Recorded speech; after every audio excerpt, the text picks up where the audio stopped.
Assalamualaikum warahmatullahi wabarakatuh. Di video hari ini kita akan belajar materi lanjutan dari bab objek ilmu alam dan pengamatannya. Sebelumnya kita sudah belajar tentang pengamatan dan pengukuran. Untuk mukodimahnya, hari ini kita akan belajar dengan tujuan. Yang pertama, siswa dapat menerapkan konsep pengukuran berbagai besaran dengan menggunakan satuan standar atau satuan baku. Dan yang kedua, siswa dapat menyajikan data hasil pengukuran dengan alat ukur yang sesuai. Jadi materi bahasannya yaitu ada alat ukur panjang, alat ukur massa, alat ukur waktu, alat ukur volume, dan mikroskop. Ada 5 subbahasan. Langsung ke bahasan pertama, alat ukur panjang, yaitu MISTAR. Nah, mungkin kalian akrabnya dengan sebutan penggaris, tapi sebenarnya penggaris dan mistar itu berbeda karena penggaris adalah segala alat yang digunakan untuk menggaris, sedangkan mistar adalah penggaris yang memiliki skala. Kalau penggaris itu kita bisa pakai buku buat menggaris, bisa pakai KTP buat menggaris, atau ATM, atau mau pakai kertas yang lain juga bisa, mau pakai HP juga bisa. Asal bisa membentuk garis, itu penggaris. Tapi kalau mistar ini punya skala. Skala itu yang mana? Skala itu yang garis-garis kecil ini, namanya skala. Nah, kalau misalnya mau baca mistar, mau ngelihat ukuran suatu benda menggunakan mistar, mungkin kalian udah paham cara bacanya, tapi kita ulangi lagi. Mungkin ada yang udah tahu ini kayunya berapa panjangnya. Oke, jadi di sini cara ngukurnya itu pertama kita lihat skalanya dimulai dari mana. Kalau dari 0 berarti mudah untuk membacanya. Caranya gini, kita lihat berapa angka yang terbaca. Karena satuannya cm, sudah jelas mistar itu biasanya satuannya cm. Jadi 0 ke 1 ini berarti 1 cm, ini berarti 2 cm, ini 3 cm. Nah, masalahnya yang kecil ini bacanya berapa? Caranya gini, kita hitung skalanya. 1, 2, 3, 4, 5, 6, 7. Jadi 3,7. Nah, kenapa bisa 0,7 hasilnya itu? 0,7 ini didapatkan dari kita menghitung berapa jumlah skala dalam 1 cm. Jadi skala terkecil di mistar ini berapa? Dari 0 ke 1 ada berapa jumlah skalanya? Kita hitung ya. Skala itu adalah ruang di antara garis. Ini satu garis, ini ada ruang berarti satu skala. Ada 1, 2, 3, 4, 5, 6, 7, 8, 9, 10. Ada 10 skala, ada 10 ruang dari 0 ke 1. Jadi 1 cm itu ada 10 skala. Kalau 1 cm ada 10 skala, ibaratnya kayak kalau misalnya di satu kantong ada 10 permen, mau dibagiin ke 10 anak, berarti setiap anak dapat berapa permen? Dapat 1 permen. Tapi kalau misalnya permennya cuma 1, maka anak-anaknya dapatnya berapa permen? Kan anaknya ada 10, berarti 1 permennya dibagi 10. 1 bagi 10 adalah 0,1 cm. Jadi, setiap satu skala ini adalah 0,1 cm. Maka dari itu, dari 3 ke sini, ini ada 7 skala dikali sama 0,1. Jadi di sini 3 cm ditambah 0,1 kali 7. 0,1 kali 7 adalah 0,7. Jadi 0,7 cm. Terus ditambah deh sama 3-nya. 3 tambah 0,7 berarti 3 tambah 0. Karena di sini nggak ada komanya. Jadi ini desimal. 3,0 tambah 0,7. 3 tambah 0. 3. 0 tambah 7. 7. Ada koma di antara mereka. Jadi 3,7 cm. Kalau ada pertanyaan, silahkan saja disampaikan. Oke, selanjutnya kalau misalnya bendanya nggak dari 0, cara bacanya gimana? Cara bacanya kita lihat dulu mulainya dari mana? Dari sini, dari 2,1 ya. Jadi kalau misalnya mau gampangnya tinggal hitung aja. 2,1, 2, 3, 4, 5, 6. Ini hanya untuk tahu bahwa kenapa bisa koma sekian itu karena setiap satu skala nilainya 0,1 cm dari 0 sampai 1 dibagi 10 skala itu. latar belakangnya. Terus di akhirnya, di sini dia berakhir di 6 lebih 1, berarti 6,1 cm. Kalau mau gampang hitungnya, hitung aja dari sini. 6,1 dikurang 2,1. 6,1 dikurang 2,1 berarti 4 cm. Itu kalau mau gampangnya. Kalau mau cari tahu asal-usulnya kenapa bisa 4 cm, kita hitung dia dari 2 lebih 1. Kalau misalnya 1 cm itu tadi 10 skala, berarti setiap 10 skala adalah 1 cm. Jadi dari 2,1 ke 3,1 adalah 1 cm. Lalu dari 3,1 ke 4,1 ini juga 1 cm. Dari 4,1 ke 5,1 juga 1 cm. Dari 5,1 ke 6,1 juga 1 cm. Akhirnya ada berapa centimeter? Kita hitung. Ada 1, 2, 3, 4 cm. Jadi ini asal-muasalnya dijelaskan. Tapi kalau mau lebih cepat, kalau pas ujian, pasti kan kita harus hitungnya lebih cepat dong. Atau misalnya mau ngukur panjang tinggi badan, hitungnya harus lebih cepat. Nah, itu langsung aja dihitungnya. Tinggi badan nggak pakai penggaris sih, nggak pakai mistar ya. Tapi ya maksudnya kalau diterapkan pasti kan kita butuh cepat. Nah, kalau cara butuh cepatnya ya itu tadi. Lihat aja yang paling besar dikurang yang paling rendahnya. Gitu. Akhir dikurang awal. Oke? Jadi ini tadi dapatnya 4 cm. Begitu. Lanjut. Yang kedua ada jangka sorong. Kalau mistar tadi udah akrab lah ya penggaris ini. Si mistar udah akrab. Kalau jangka sorong ini mungkin hal yang baru untuk kelas 7. Nah, kalau jangka sorong ini punya bagian seperti ini. Mungkin ada yang ngira ini kayak kunci Inggris, tapi ini bukan kunci Inggris ya. Ini namanya jangka sorong. Jangka sorong ini punya bagian ada rahang dalam, ada rahang luar, ada skrup. Kita jelaskan dulu, rahang dalam ini fungsinya untuk mengukur diameter dalam dari suatu benda. Misalnya tutup botol. Tutup botol itu ada bagian dalamnya, ada bagian luarnya. Nah, bagian dalamnya itu, yang lubangnya itu bisa diukur pakai rahang dalam ini, atau botol ya, atau mulut botol, bisa juga pakai ini. Jadi ini untuk mengukur kedalaman rahang dalamnya, maaf, ini untuk diameter dalam, ini untuk diameter luar. Jadi rahang luar ini untuk diameter luar. Lalu di sini skrup pengunci ini untuk mengunci supaya dia nggak gerak-gerak, supaya kita bisa baca ini skalanya. Nah, di sini skalanya, ini adalah skala utama, ini skala nonius. Nah, skala utama ini ada yang satuannya inci, pasangannya sama yang atas ini di noniusnya.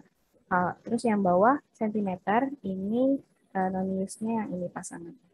Lalu yang sebelah sini untuk mengukur kedalaman dari suatu benda. Misalnya tadi tutup botol diukurnya ini. Nah, geser-gesernya yang ini yang digeser. Ini yang ini. Non-use-nya yang digeser. Lalu nanti kalau digeser ke sini misalnya dikunci. Oke? Cara bacanya gini. Jadi kalau di Indonesia karena kita kebanyakan pakainya itu sentimeter ya, sentimeter dan meter. Jadi kita cuma baca skala yang bawah aja. Nih, ini kan ada inci itu yang atas. Kita nggak pakai inci, jadi kita pakainya yang sentimeter, yang bawah ini. Jadi kita cuma baca yang diperbesar itu adalah yang bawah. Nah, ketika diperbesar, seperti ini kira-kira bentukannya.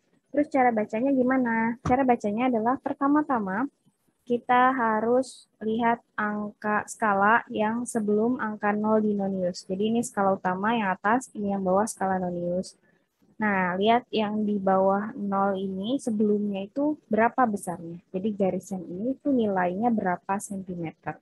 Kita hitung ya, sama seperti mistar, ini sentimeter, berarti 2,1, 2, 3, 4, 5, 6, 7. Jadi yang ini adalah 2,7 cm. Lalu yang bawah ini, satu skala ini nilainya adalah 0,01 cm. Nah, ini 0,01 cm. Nanti dijelaskan caranya dari mana. Kita biar nggak pusing dulu, jadi ingat-ingat ini nilainya satu skala 0,01 cm. Terus cara bacanya adalah lihat yang berhimpit.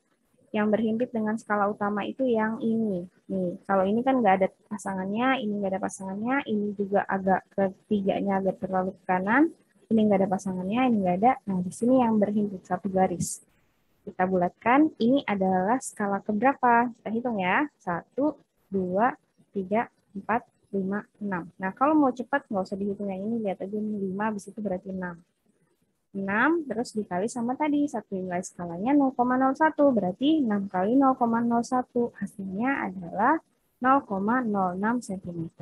Nah, untuk yang di utama 2,7 cm, untuk yang di nonius 0,06 cm. Tinggal di jumlah. 2,7 tambah 0,06 berarti ini kan nggak ada angka, ini kan dua angka di belakang koma ya namanya. Jadi koma di sebelah kanannya itu ada dua angka, berarti ini adalah dua angka di belakang koma. Kalau ini satu angka di belakang koma. Kalau dia satu angka di belakang koma itu bisa kita tambahin angka berikutnya 0, 0, 0, 0, 0, 0 yang nggak ada nilainya. Ini 6 juga tambahin 0 itu nggak ada nilainya. Jadi, kalau misalnya dia ada 2, dia ada 1, boleh dianggap di sini ada 0. Jadi, 0 tambah 6, 6, 7 tambah 0, 7. Terus habis itu ada koma, kasih koma. 2 tambah 0, 2. Jadi, 2,76 cm.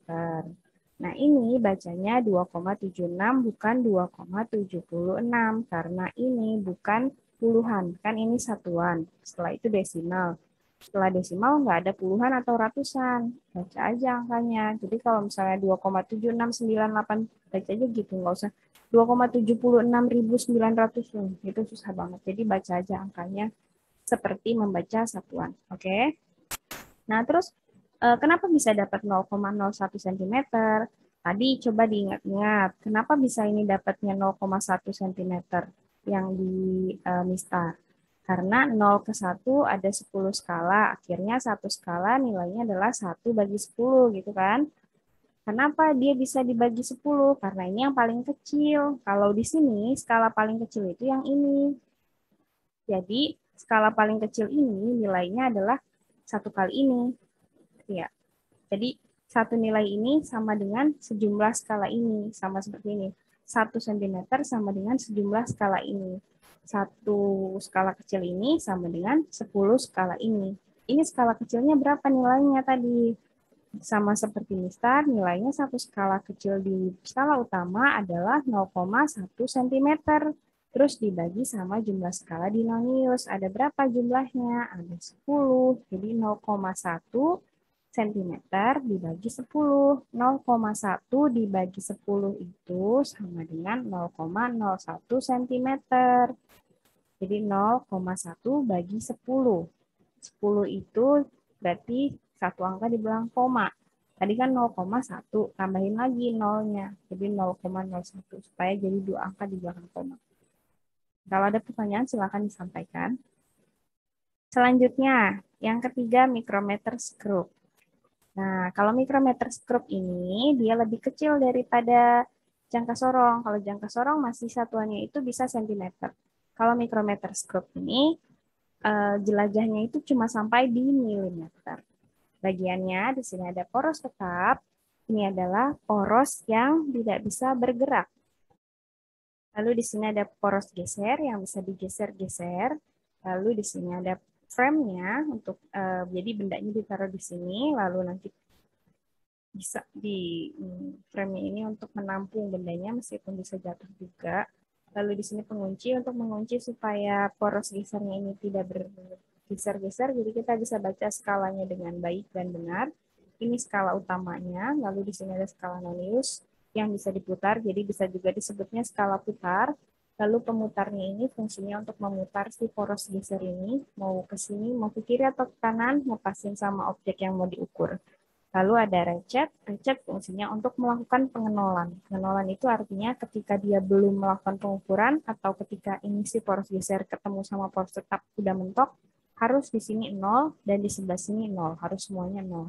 Itu fungsi ratchet. Kalau misalnya nggak 0, diputar nih ratchetnya sampai dua-duanya itu 0. Begitu. Cara ngukurnya gimana? Cara bacanya maksudnya. Cara baca misalnya udah ngukur nih, taruh benda di sini, sudah dipaskan, kemudian sudah diputar, dikunci, terbentuklah hasil seperti ini. Nampaklah hasil seperti ini. Cara bacanya, pertama, kita lihat dulu di skala utama. skala utama itu ada garis di atas, ada garis di bawah. Satu nilai skala ini yang atas nilainya milimeter, yang bawah itu nilainya 0,5 milimeter. Ini 1 milimeter, ini 0,5 milimeter. Jadi 3, misalnya ini kan udah ada 0, 1, 2, 3, terus ke sini 3,5, 4, 4,5, 5, 5,5, 6, di sini 6,5. Nah, kita baca sampai dia tertutup sama skala nonius. Ini skala utama, ini nonius. Nah, di sini 6,5 nih berhentinya, karena ini udah ada nonius. Jadi di skala utama terbacalah 6,5 mm. Lalu di nonius, kita lihat garis yang sejajar. Garis yang sejajar itu yang ini. Nah, nonius itu FYI, nonius itu skala putarnya sampai 50. Jadi dia sampai 50 ya. Nah, ini dari 25 ke atas 30, 35 berarti kan nilainya bertambah ya. Berarti kalau di sini 30, 30, selanjutnya 31, 32, 33, 34. Ternyata yang segaris dengan skala utama ini di nonius itu adalah 34 skalanya. Jadi dia menghitungnya 34 dikali 0,01 mm. Kalau tadi di jangka sorong 0,01 cm, di nonius kali 0,01 mm. Nah, nanti ini cara dapatnya kita belakangin dulu. Pertama kita hitung dulu 34 kali 0,01. Kita abaikan dulu angka 00 yang ini. 34 kali 1 aja. 34 kali 1 ya 34. Tapi kita lihat jumlah di sini ada berapa angka di belakang koma. Di belakang koma itu berarti di sebelah kanan koma. Ini desimal koma. Di sebelah kanannya ada 1, 2. Ada 2 angka di belakang koma. Berarti kalau 34 kali 1 tadi 34.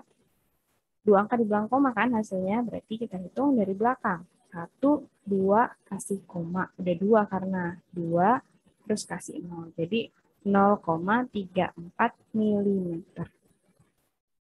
Kalau matematisnya ada yang bingung, silahkan bertanya aja ya. Lalu, 6,5 mm ditambah sama 0,34 mm. Sama seperti tadi, dijumlah dari skala utama sekian, dari skala nonius sekian, ditambah deh. Cara jumlahnya, anggap aja di sini karena ini 2 angka di belakang koma, ini 1 angka di belakang koma. Anggap aja ada nolnya supaya sama, jadi ada 2 angka di belakang koma. Anggap 0, 0 tambah 4, 4. 5 tambah 3, 8. 6 tambah 0, 6. Jadi hasilnya 6,84 mm. Nah, sekarang kita bahas kenapa bisa dapat 0,01 mm.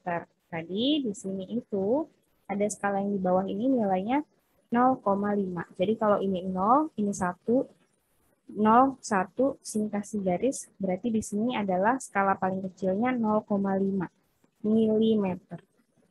Nah, kalau skala paling kecil di skala utama 0,5 mm, di nonius itu berarti 0,5 dibagi jumlah skala di nonius. Jumlah skala putar di nonius itu ada 50. Jadi 0,5 bagi 50. 0,5 bagi 50 itu 5-nya boleh dicoret. Jadi 0,1 bagi 10. 0,1 bagi 10 hasilnya 0,01 mm. Jadi hasilnya dari 0,5 mm dibagi 50. Gitu ya. Oke, ini dia alat ukur panjang. Selanjutnya, alat ukur massa. Alat ukur massa yaitu neraca. Ada neraca yang seperti ini. Ini seperti neraca telur ya. Jadi pakai kiloan, pakai beban yang ada ukuran kilo atau gramnya. Oke, di sebelah kiri ada benda P. Di sebelah kanan ada beban yang masanya 80 gram, 1,2 kilogram, dan 20 gram. Nah, ini juga jadi catatan. Ini disebut massa, bukan berat. Massa itu adalah sesuatu yang mengisi suatu tempat. Itu massa. Kalau berat, itu massa yang terpengaruhi oleh gravitasi. Jadi massa ini mau di sini, mau di mana aja, itu nilainya sama. Tapi kalau gravitasi, antara di daerah yang dekat dengan pusat ini, dengan daerah yang ada di kutub-kutub, itu karena gravitasinya berbeda, beratnya juga beda. Jadi massa itu nilainya tetap, sedangkan berat nilainya tergantung sama gravitasi. Gitu ya. Oke, lanjut. Ini cara ngukurnya gimana? Cara menghitungnya bagaimana? Setelah kita tahu, di sini ada 80 gram, 1,2 kilogram, dan 20 gram. Nah, pertama-tama kita tulis dulu penjumlahan. Jadi massa P adalah penjumlahan dari semua ini. Karena dia kan udah setimbang, berarti massa di sini dan di sini sama. Jadi P adalah 80 gram tambah 1,2 kilogram tambah 20 gram. Terus ini kan gram, ini kilogram, ini gram. Nggak boleh dijumlah ini, karena satuannya beda. Ada yang kilogram. Terus gimana caranya? Kita ubah satuan dari kilogram ke gram. Kilogram ke gram, turun berapa tangga? Dari kilogram, kemudian ke hektogram, dekagram, gram. Turun berapa tangga tuh? Turun 3 tangga ya. Kalau turun 3 tangga berarti dikali 1 yang nolnya 3. 1 yang nolnya 3 itu 1000. Jadi 1,2 kilogram dikali 1000. 1,2 kilogram kali 1000 berapa? Kalau 1,2 kali 1000 itu adalah 1200. Jadi 80 gram ditambah 1200 gram tambah 20 gram. Nah, jadi ini tadi 1,2 kali 1000 kan ya. 1000 itu nolnya 3. Nah, ini ada desimal satu angka di belakang koma. Satu nolnya menghilangkan koma ini. Jadi makanya nolnya akhirnya tinggal 2. Jadi ini 12 kali 1. 12 kali 1. Tapi nolnya dikurangin 1 untuk ngilangin desimal ini. Seperti itu. Nah, 80 tambah 20 itu 100. 100 tambah 1200 jadi 1300 gram. Begitu. Jadi cara menghitungnya mungkin kalian sudah agak familiar dengan yang ini. Selanjutnya ada neraca Ohaus. Kalau neraca Ohaus ini mungkin lebih gampang karena tinggal dijumlah, karena dia satuannya itu nggak berbeda. Oke, bagian-bagiannya dulu. Di sini ada skrup atau knob kalibrasi. Jadi di sini sama seperti di mikrometer tadi, kalau dia sebelum nimbang, sebelum melakukan pengukuran, ini bagian ini harus pas di nol. Jadi harus satu garis dengan nol. Kalau nggak pas, yang dikalibrasi, yang diatur pengenalannya itu sebelah sini. Gitu. Lalu di sini ada piringan untuk wadah bebannya. Ini beban gesernya buat ngukur kalau dia ada beban di sini pasti naik. Nah, ini digeser supaya nanti seimbang, dipas di nol. Kalau udah pas di nol, baru kita baca berapa ukuran. Ada 3 lengan ya. Terus di sini titik nol. Tadi untuk melakukan kalibrasi dan sudah melihat pas sudah diukur harus sama, harus pas di nol, baru bisa dibaca. Misalnya sudah terbaca seperti ini. Nah, pas sudah terbaca di sini ada 200, di sini 20, sini 2.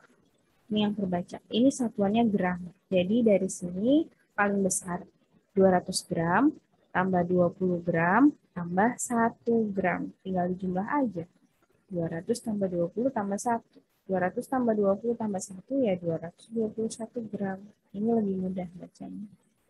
Gitu. Selanjutnya alat ukur waktu. Alat ukur waktu ada jam, tapi kalau jam kalian pasti udah paham cara bacanya gimana. Nah, ini adalah stopwatch. Stopwatch ini biasanya digunakan untuk mengukur berapa lama lari atau sebagainya. Bagiannya di sini ada ringnya. Ini buat dipegang di tangan supaya nggak jatuh.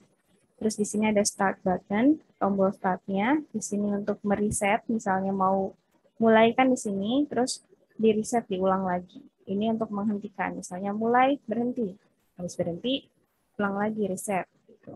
Terus di sini ada jarum detik, ini jarum detik, ini jarum menit, ini jarum 1/10 detik. Jadi dari yang paling kecil yang ini, paling kecil itu 1/10 detik, ini detik, ini menit. Jadi setiap satu skala di sini, ini nilainya 1/10 detik atau 0,1 detik.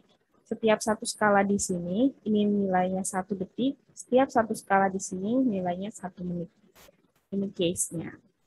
Jadi cara bacanya, tadi ingat-ingat, setiap satu skala di sini 0,1 detik, setiap satu skala di sini 1 detik, setiap satu skala di sini adalah 1 menit. Nah, dari yang terbaca di sini kita lihat untuk bagian detiknya terpasang di antara ini kan 5, 6, 7, 8 sama 9, antara 8 dan 9 ya. Jadi cara baca ini 5, 6, 7, 8, 9. Gak usah baca dari sini. Jangan baca 60, 61, 62, jangan gitu ya. Ini mulai dari 0, kecuali dari sini terus ke sini baru 60. Terus ini berarti tadi sudah terbacanya antara 5 sama 10, di sini ada di 8 atau 9. Nah, karena dia belum ke 9, kita anggapnya 8. Jadi 8 detik. Terus dijumlah nanti sama yang ini 1/10. Nah, kita lihat berapa skala dia. Satu skala ingat nilainya 0,1 detik. Jadi ini ada 1, 2. Jadi dia adalah 0,2 detik. Atau 2 kali 0,1 detik sama dengan 0,2 detik. 0,2 detik ditambah 8 detik. Jadi 8 tambah 0,2, ini anggap aja ada koma 0. 0 tambah 2, 2. 8 tambah 0, 8. Jadi 8,2 detik atau 8,2 sekon. Seperti itu. Bisa dipahami ya. Berikutnya, alat ukur volume. Nah, gelas ukur. Ada yang udah akrab mungkin di dapur rumahnya, ada gelas ukur yang umum dipakai di rumah itu yang 500 ml. Ya, gelas ukur ini fungsinya untuk mengukur volume suatu benda. Bendanya biasanya cair. Misalnya gini, kalau misalnya ngukur volumenya itu bendanya padat, bisa dimasukin ke benda cair. Caranya adalah ini gelas ukur. Awalnya dia punya volume air 50 ml. Nah, ketika dimasukkan suatu benda, volumenya naik. Jadi berapa? Coba kita hitung. Karena di sini 50 terus 100, jadi setiap satu skala ini nilainya 10 ya. 50, 60, 70, 80. Jadi dia naik jadi 80 ml awalnya, jadi 80 ml. Tadinya 50, jadi 80 gara-gara dimasukin si benda hitam ini. Jadi kira-kira berapa volume benda hitamnya? Tinggal dikurang aja dari volume setelah masuk bendanya dikurang volume mula-mula. Jadi volume benda adalah 80 ml dikurang 50 ml. 80 dikurang 50 hasilnya adalah 30 ml. Udah kan? Terakhir, mikroskop. Kalau mikroskop ini alat untuk mengamati. Jadi dari tadi kita udah belajar alat untuk mengukur, sekarang kita belajar alat untuk mengamati suatu benda yang ukurannya mikroskopis alias kecil. Oke, nah bagiannya itu ada ini. Jadi dia itu, kita kesini dulu ya, dibagi jadi dua bagian besar, yaitu ada bagian optik dan bagian mekanis. Bagian optik ini adalah bagian yang terbuat dari kaca-kacaan, yang ada cermin-cerminnya, kacanya, itu namanya bagian optik. Kalau bagian mekanis, ya bagian yang non-optik, yang nggak terbuat dari kaca atau cermin.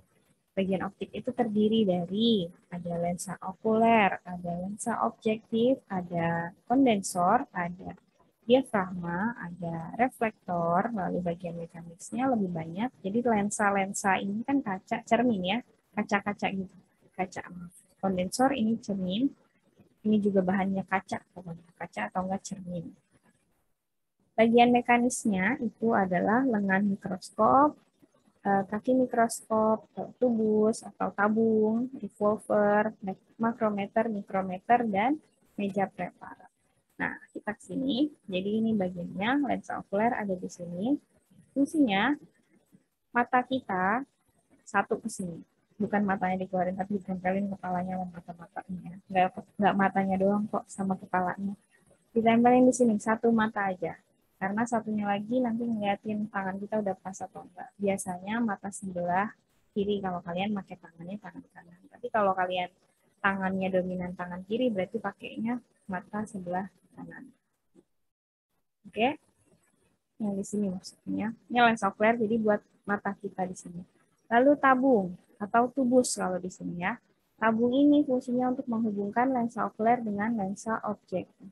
Di sini ada lensa objektif. Ini nih yang ada 1, 2, 3. Ini ada lensa objektif.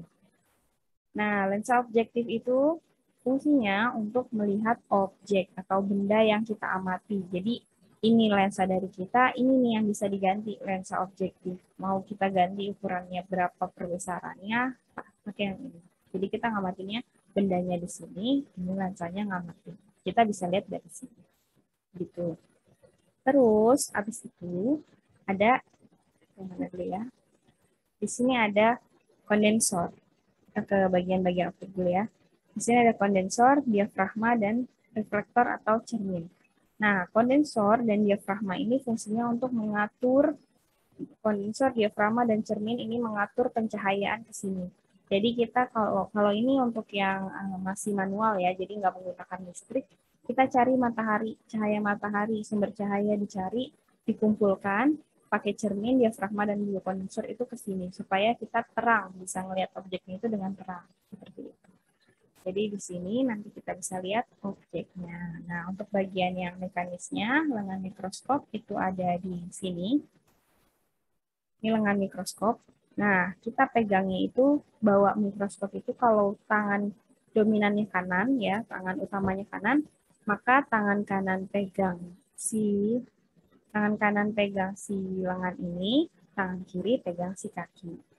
Kalau dominannya kiri, berarti tangan kiri pegang si lengan, tangan kanan pegang si kaki. Selanjutnya, kaki sama tangan udah revolver. Sekarang revolver. Nah, revolver ini fungsinya untuk muter-muter si lensanya. Kita mau ganti lensanya jadi yang ukuran ini, lensa objektifnya ya. Lensa objektifnya ganti mau yang ukuran ini. Nah, itu diputarnya di revolver. Selanjutnya ada makrometer. Ini makrometer, ini mikrometer. Makrometer fungsinya untuk, jadi ini lensanya sama seperti lensa kamera, bisa maju mundur, bisa naik turun. Gitu. Nah, itu diarahkan oleh si makrometer atau skrup pengarah kasar. Nah, terus habis itu mau lebih jelas nih, udah ketemu, udah dekat. Udah dekat, diperjelas sama skrup pengarah halus atau mikrometer. Jadi si makrometer ini fungsinya mencari bendanya, mendekatkan atau menjauhkan bendanya, lalu mikrometer ini fungsinya untuk memfokuskan objek seperti itu. Dan meja preparat yang terakhir fungsinya untuk menaruh objeknya. Jadi objeknya itu ditaruh di preparat. Objeknya ditaruh di preparat, lalu preparatnya bisa kita amati. Oke, jadi itu dia materi kita hari ini tentang alat-alat ukur dan juga mikrometer. Sudah selesai. Pertemuan selanjutnya kita akan belajar tentang gimana cara menerapkan alat ukur yang tadi di kehidupan sehari-hari ya, kehidupan yang biasanya kita jalani. Seperti apa fungsinya dan juga bagaimana cara menerapkannya. Sekian untuk pertemuan hari ini. Semoga ilmu kita bermanfaat. Tetap semangat, jaga kesehatan. Wassalamualaikum warahmatullahi wabarakatuh.